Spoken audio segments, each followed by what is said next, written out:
Bonjour, je m'appelle Tristan Boursier et je suis chercheur postdoctoral à l'Université du Québec en Outaouais et au Centre de recherche politique de Sciences Po, le CEVIPOF. Mes recherches actuelles portent principalement sur la diffusion des idées réactionnaires en contexte numérique.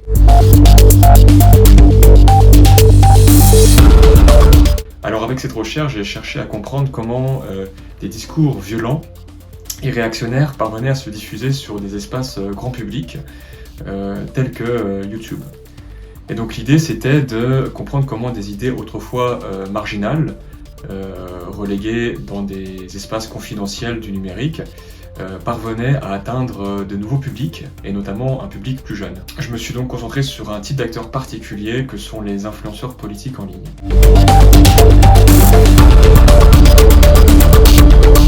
Alors, pour mener à bien cette recherche, j'ai analysé un corpus de 55 vidéos issues de 7 chaînes YouTube différentes, toutes créées et maintenues par des influenceurs politiques d'extrême droite français. Donc pour mener à bien cette recherche, j'ai appliqué une analyse critique de discours qui visait à identifier les procédés rhétoriques mis en œuvre par ces influenceurs, afin de comprendre comment ils articulaient leurs différentes argumentations au sein d'une idéologie d'extrême droite. Le but de cette analyse, c'est de faire ressortir la logique interne des arguments en faveur de deux pôles idéologiques spécifiques, l'antiféminisme d'une part et le suprémacisme blanc d'autre part.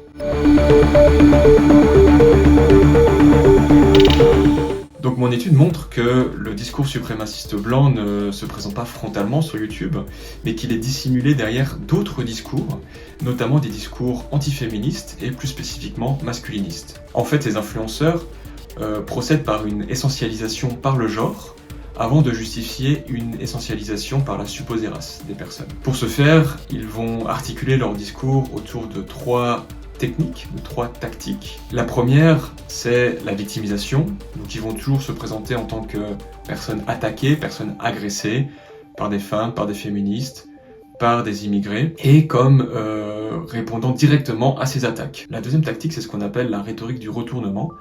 En fait, ils vont inverser les rapports de force en expliquant que leur position est minoritaire dans la société et qu'ils sont harcelés par les personnes de gauche, par les féministes, par les femmes, par les immigrés, et que ce sont les féministes qui sont les vrais sexistes et que ce sont les antiracistes qui sont les vrais racistes. La troisième tactique qui est mise en œuvre par ces influenceurs, c'est l'humour, qui est extrêmement important. L'humour se manifeste notamment à travers la posture du troll.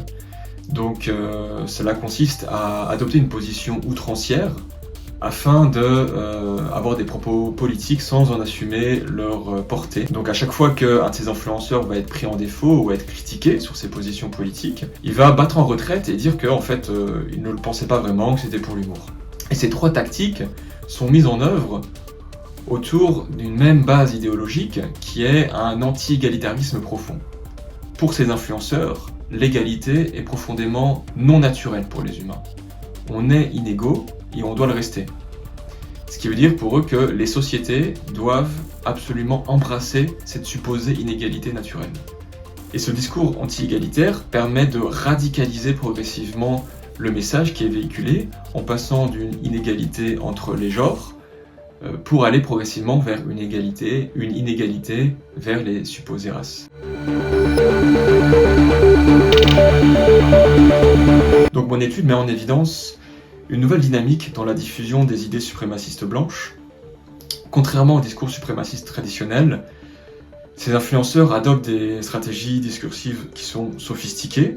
Certaines ne sont pas nouvelles, d'autres bénéficient pleinement de la particularité du contexte numérique, mais globalement, toutes s'inscrivent dans ce qu'on appelle une vision métapolitique. C'est-à-dire que ces influenceurs vont pas se présenter devant leur audience comme défendant une opinion politique, mais comme parlant simplement de cinéma, d'actualité, de manga, de culture en général. La métapolitique, c'est se positionner en amont de la politique afin d'influencer et de politiser son audience.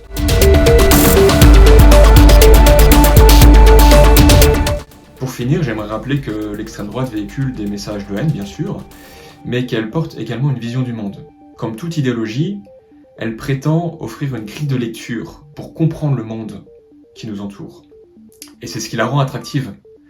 Elle ne se limite pas à une opposition au progressisme, mais elle va proposer également une conception du monde qui prétend l'expliquer et qui promet à ceux et celles qui y croient une meilleure vie.